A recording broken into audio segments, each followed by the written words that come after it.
अच्छा, तो इसमें मैंने ये ऑलरेडी लिख दिया है कि अगर point outside the circle exist करे, ठीक है, और टेंजेंट फिर टच कर रहा हो सर्कल को, तो फिर हमारे पास वो टेंजेंट जो होगा वो डिस्टिंक्ट होगा और रियल होगा। अगर पॉइंट जो है वो सर्कमफ्रेंस पे एग्जिस्ट कर रहा हो और पॉइंट जो है वो सर्कल के ऊपर एग्जिस्ट कर रहा हो, फिर जो टेंजेंट जो उसको कट करेगा या उसको टच करेगा, वो टेंजेंट जो होगा वो सेम होगा या इक्वल होगा, और वो कॉन्सिडेंट होगा, लेकिन वो साथ रियल भी होगा, ठीक है ना। और इसी तरह अगर point inside the circle exist कर रहा है तो वो टेंजेंट इमेजिनरी होगा, ठीक है ना।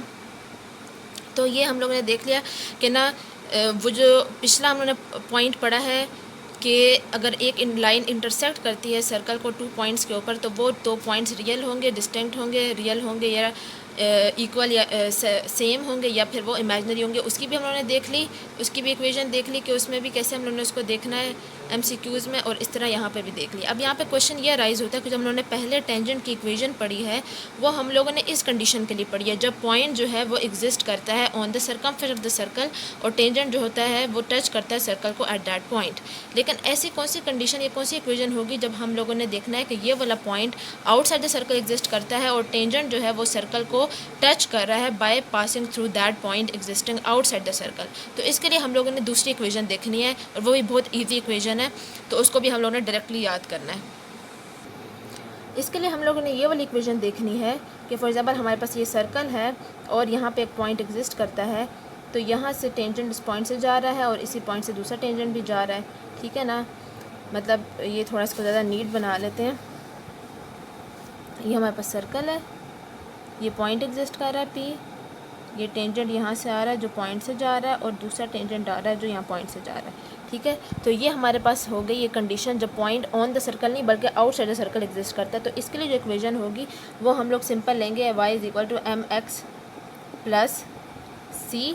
अब c यहाँ पे क्या है, c हमारे पास है जो हम लोगों ने वो एक इक्वेशन पढ़ी थी during the circle and the intersection of the line through that circle. वो हम लोगों ने क्या पढ़ी थी, a square 1 plus m square minus c is equal to 0।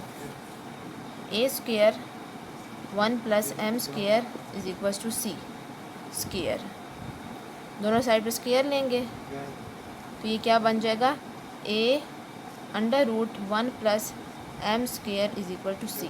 यहाँ से c की वैल्यू हम लोगों ने इनपुट करनी है। अब तो ये तो मैंने इसलिए डिराइव करके दिखाई ताकि पता लग जाए कि c आया कहाँ से था, लेकिन इसको डिराइव नहीं करना बल्कि इस रिलेशनशिप को डायरेक्टली याद रखना है। वो किस तरह, y is equal to mx plus a into under root 1 plus m square. ये हमारे पास डायरेक्टली इक्वेशन आ जाएगी, ठीक है ना। और यहाँ पे m हमारे पास क्या है, m is basically the slope, ठीक है ना।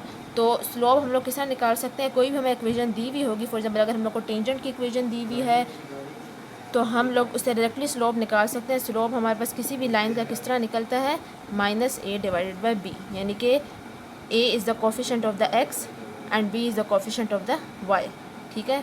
तो ये हम लोग स्लोप इस तरह निकाल सकते हैं, या फिर अगर 2 पॉइंट्स दिए हुए हैं तो हम लोग स्लोप इस तरह निकाल सकते हैं, ठीक है।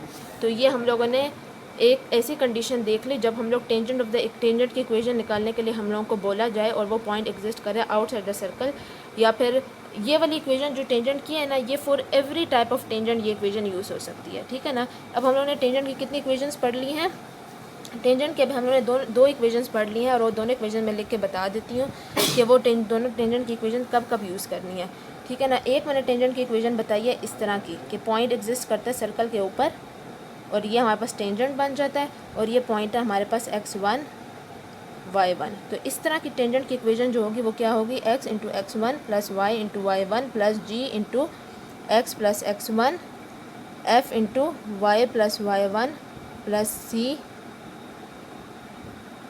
इज इक्वल टू 0, ठीक है ना। तो ये हमारे पास इक्वेशन होगी टेंजेंट की जब एग्जिस्ट करेगा सर्कल के ऊपर ये वाला पॉइंट।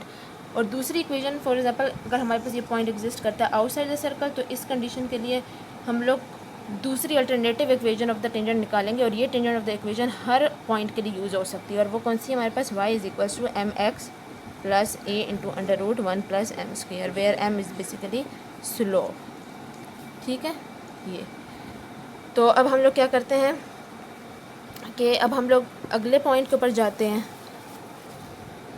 अच्छा, अगला पॉइंट बेसिकली क्या है कि अगला जो क्वेश्चन पूछा जा सकता है वो क्वेश्चन ये पूछा जा सकता है कि how to find out the length of that tangent जो बेसिकली टच कर रहा है किसको, सर्कल को। तो उसकी इक्वेशन हम लोग डायरेक्ट याद रखेंगे, ठीक है ना। लेंथ ऑफ टेंजेंट निकालने का तरीका, लेंथ ऑफ टेंजेंट निकालने का तरीका क्या है, अंडर रूट x1 का स्क्वायर प्लस y1 का square plus 2gx plus 2fy plus 3। अब ये इक्वेशन याद आ रही होगी कि ये कौन सी इक्वेशन है, ये इक्वेशन हम लोगों ने पहले पढ़ी थी, ये वाली इक्वेशन थी basically journal form of equation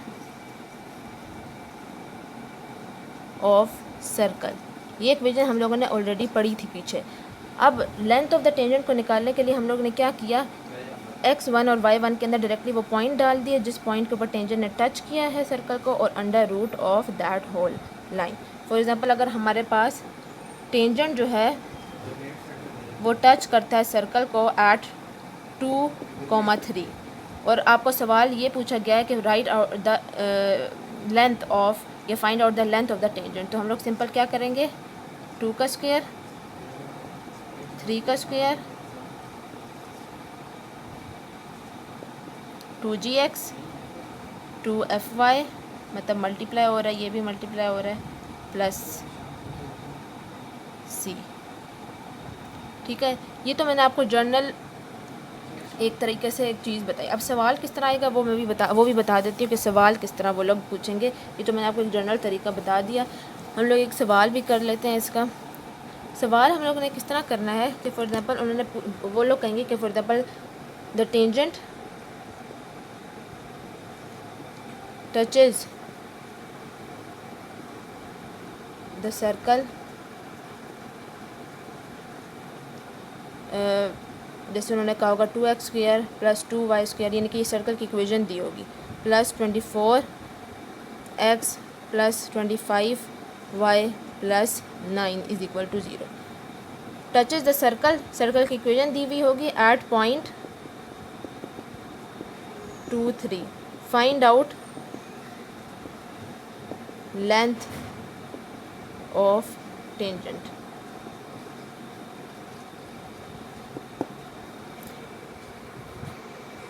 ठीक है, ये सवाल है हमारे पास और हम लोगों ने क्या करना है, फाइंड आउट करनी है लेंथ ऑफ द टेंजेंट। उसका बहुत इजी और आसान सा तरीका ये है कि हम लोगों ने सबसे पहले जो इक्वेशन दी हुई है सर्कल की, इसको हम लोगों ने जनरल फॉर्म ऑफ इक्वेशन में कन्वर्ट करना है। मैंने क्या कहा था कि जो कोफिशिएंट होना चाहिए हमेशा क्या होना चाहिए, 1। ये कोफिशिएंट शुड भी 1 होने चाहिए। तो इसलिए हम लोग पूरी इक्वेशन को 2 से डिवाइड करेंगे तो हमारे पास इक्वेशन क्या आ जाएगी, मैं डायरेक्ट लिख रही हूँ,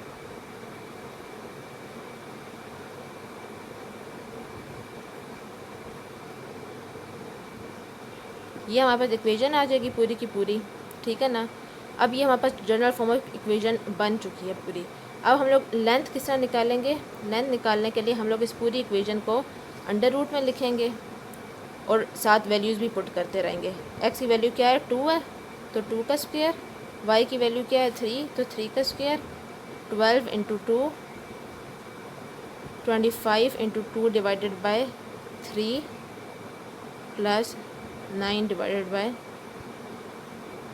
2 और हम लोग इसको सॉल्व कर देंगे और हमारे पास लेंथ आ जाएगी टेंजेंट की। तो सवाल बेसिकली इस तरह आएगा कि उन्होंने किसी ना किसी सर्कल की इक्वेशन दी हुई होगी इस तरह। उस इक्वेशन को सबसे पहले हम लोगों ने जनरल फॉर्म ऑफ इक्वेशन में कन्वर्ट करना है, यानी कोफिशिएंट्स को 1 करना है। उसके बाद उस पॉइंट को इसमें डाल के और उसको अंडर रूट में लिख के तो हमारे पास ये टेंजेंट की क्या आ जाएगी, यानी कि इसका जो आंसर आएगा वो हमारे पास लेंथ ऑफ द टेंजेंट होगी।